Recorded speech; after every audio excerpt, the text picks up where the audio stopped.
श्री स्वामी समर्थ. जय जय स्वामी समर्थ. माझ्या स्वामी भक्ती चॅनलमध्ये सर्वांना नमस्कार. स्वामी महाराजांच्या कृपेने तुमच्या सर्व चांगल्या इच्छा पूर्ण होत ही स्वामी महाराजांच्या चरणी प्रार्थना करते आणि आजच्या या नवीन व्हिडिओला सुरुवात करते. उद्या आहे 4 ऑगस्ट, वार रविवार, आणि उद्या आषाढ अमावस्या आहे. हिलाच दीप अमावस्या किंवा दर्श अमावस्या असं देखील म्हटलं जातं. तर या दिवशी प्रत्येक आईनं आपल्या मुलांवरून एक वस्तू ओवाळून टाकायची आहे. यामुळे तुमच्या मुलांचा नजर दोष, त्याचबरोबर काही चिडचिडेपणा असेल, हट्टीपणा, तापटपणा यांनी जाणार आहे. त्याचबरोबर तुमच्या मुलं हे यशस्वी होणार आहे, त्यांची प्रगती होणार आहे. तर ती कुठली वस्तू ओवाळून टाकायची आहे ती मी तुम्हाला या व्हिडिओत सांगणार आहे.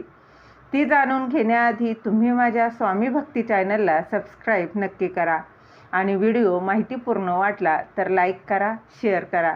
तर चला सुरुवात करूया. तर बघा, आधी सांगितल्याप्रमाणे उद्या आहे आषाढ अमावस्या आणि या दिवशी सायंकाळी हा एक उपाय करायचा आहे. प्रत्येक आईनं आपल्या मुलांवरून एक वस्तू ओवाळून टाकायची आहे.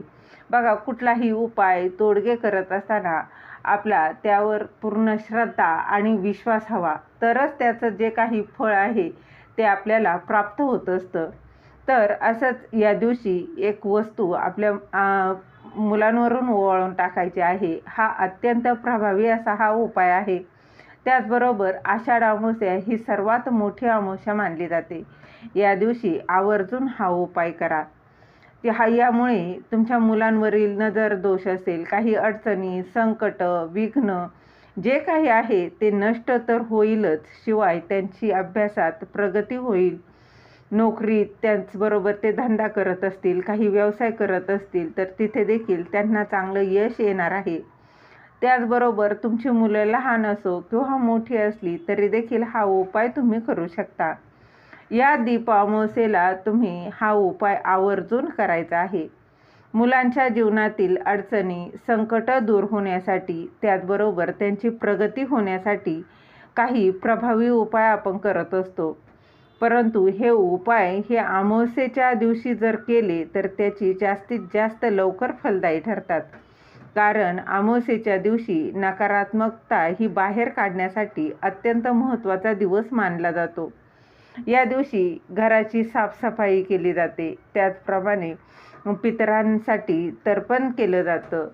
घरातील बघा येडापिडा, काही दरिद्री असेल, गरिबी असेल, ती काढण्यासाठी या दिवशी आवर्जून आपण घराची साफसफाई करत असतो. घरातील जाळं जळमटं काढत असतो. न वापरणारी कपडे असतील, फाटके तुटके कपडे, चपला ज्या काही असतील, अडगळीचं सामान असेल ते देखील या अमावस्येच्या दिवशी आवर्जून बाहेर काढलं जातं. त्याचप्रमाणे मुलांसाठी या दिवशी काही उपाय जर केले तर ते मुलांचे सर्व काही अडचणी ह्या दूर होत असतात. कधीकधी असंही होतं बघा, मुलांना नजर लागली की ते आजारी पडतात. त्याचबरोबर ते चिडचिडेपणा करत असतात, तापटपणा त्यांचा वाढलेला असतो. तर हा नजर दोष हा फक्त बघा लहान मुलांनाच होतो का? तर नाही, अगदी कोणत्याही व्यक्तीला, कोणालाही हा नजरदोष होत असतो. तुम्ही जर नोकरी करत असाल, व्यवसाय करत असतील, त्याचबरोबर बघा तुम्ही अभ्यास करणारे मुलं असतील तरी देखील हा होत असतो. शिक्षण घेणारी मुलं असतील तर त्यांना नोकरी व्यवसायात काही ना काही अडचणी येत असतात. मुलं अभ्यास करत नाहीत, त्यांची प्रगती ही होत नसते. म्हणावी असे अभ्यास करत नाही, अभ्यास करतील तरी देखील त्यांचा अभ्यासात मन लागत नाही. कुठल्याही क्षेत्रात त्यांना यश हे मिळत नाही. म्हणून तर त्यासाठी हा अगदी साधा आणि सोपा उपाय आहे, परंतु तितकाच तो प्रभावी देखील हा उपाय आहे. तर त्यासाठी तुम्हाला काय करायचं आहे, तुमचं मूल जे आहे ते पाटावर बसवायचं आहे. नाही तर कुठल्याही आसनावर जरी बसवलं तरी चालणार आहे. परंतु आपल्या मुलाचं तोंड हे दक्षिण दिशेकडे होणार नाही याची विशेष काळजी घ्यायची आहे. त्यानंतर त्यासाठी तुम्हाला लागणारी सर्वात पहिली वस्तू आहे ती म्हणजे लवंगा. बघा, यासाठी 7 अखंड लवंगा घ्यायच्या आहे. अगदी त्या फुलासहित लवंगा घ्यायच्या आहे. लवंग आज बघा, लवंगाचा उपाय आपण धनप्राप्तीसाठी करत असतो, लक्ष्मी प्राप्तीसाठी देखील लवंगांचा उपाय केला जातो. त्याचप्रमाणे वाईट शक्ती, नजरदोष, नकारात्मकता घालवण्यासाठी सुद्धा या लवंगांचा वापर केला जातो. कापराच्या 2-3 वड्या घ्यायच्या आहे. अगदी 2 जरी वड्या घेतल्या तरी चालणार आहे.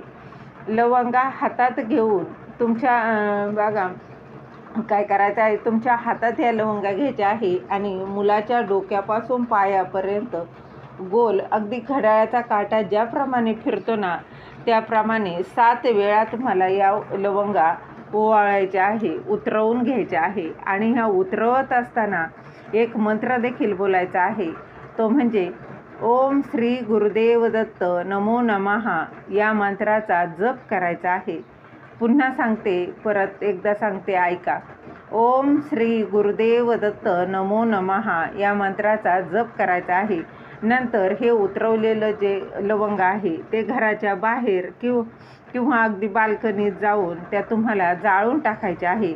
मात्र एक लक्षात घ्या, त्या घरात जाळायच्या नाही, कारण यात नकारात्मकता असते. ती घराच्या बाहेर जाळायची आहे. नंतर देवासमोर यायचं आहे, महाराजांना मुजरा करायचा आहे आणि नमस्कार करून आपल्या मुलांची प्रगती होण्यासाठी प्रार्थना देखील करायची आहे.